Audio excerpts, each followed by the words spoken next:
Hello chess friends and welcome to another game analysis.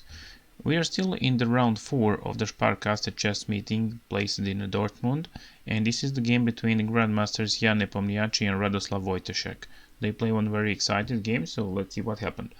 Jan opens the game with the move e4, then Radoslav plays c5, so this is the Sicilian defense, and after knight f3 and d6, d4 we are in the main line of Sicilian, so c capture, knight capture d4, and then knight goes to f6. After that, knight to f3 protects the pawn, and a6, h3. So this is the Najdorf, and here white can play a lot of moves. Here he can try bishop to e3, bishop to e2, or he can try also bishop to g5.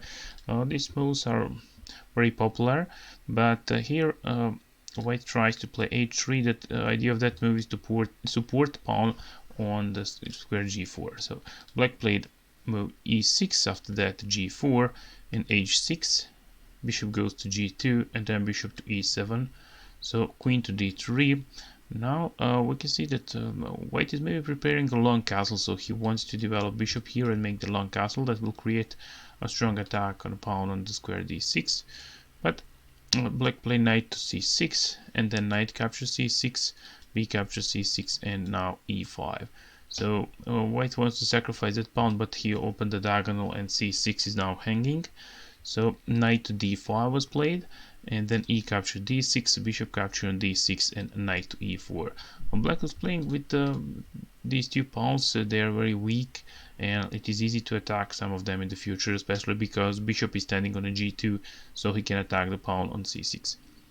Black played move bishop to c7, after that c4, knight is under attack, so knight goes to f4, attacks the queen and the bishop, so queen capture on d8, king capture, and then it is time to protect the bishop. So white played move king to f1, and then f5, so knight goes to c5 after that, and that opens the dark colored bishop from the c1 square, so knight capture on g2, king recapture, and then black played e5. So he wants to play with a very strong central pawns here, but white capture on f5, and of course bishop need to recapture, so it is time to put the rook on a good square. So he chose e1, so from that square he can attack on e5, but in the future he can transpose his bishop on this way over the square d2 to c3 and decrease the pressure there. So black played move rook to e8, and then an interesting move was played, which is the bishop to f4. So now it looks like it is completely free, but black cannot capture there because white can choose between few options. He can give a check on d1 or knight, sorry, not or knight to b7. So he can give a lot of checks to black king, and that did not happen. So after bishop to f4, rook goes to e7, and then bishop moves back to square g3, and then king goes to e8, rook ad1, and king goes to f7, knight to e4 was played, and then rook goes to b8, attacks the pawn on b2, so b3, and then rook goes to d8, then rook capture on d8. Of course bishop needs to recapture on d8, and knight gives a check on square d6, which is a check, and attacks the bishop on the square f5. So king needs to protect the bishop with the move king to f6, knight capture, and then king recapture. So we are in the endgame where both of them are playing with a rook and a bishop. So this bishop is dark colored, also the black bishop is dark colored. So position is equal for now, the same number of pawns they are playing with. So white play rook to d1, put the rook on the only open file on the board, so rook d1 looks very good.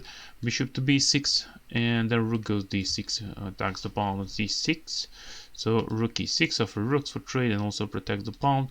Rook goes to d7 and then g5. Here white decided to play with the pawn majority on the queen side because he's playing with the 3 pawns here against the black 2 pawns, and he will try to create a passed pawn there. So we can play b4, and then bishop goes to d4.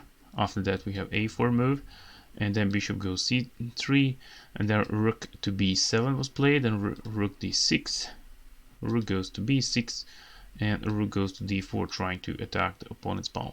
So rook captures c6, and b4 pawn is hanging, so bishop capture on b4, rook capture a6, rook capture on c4, It is very clear what will happen right now. So rook need to capture on h6, and then bishop to a5 open the way for the rook to capture the pawn on a4.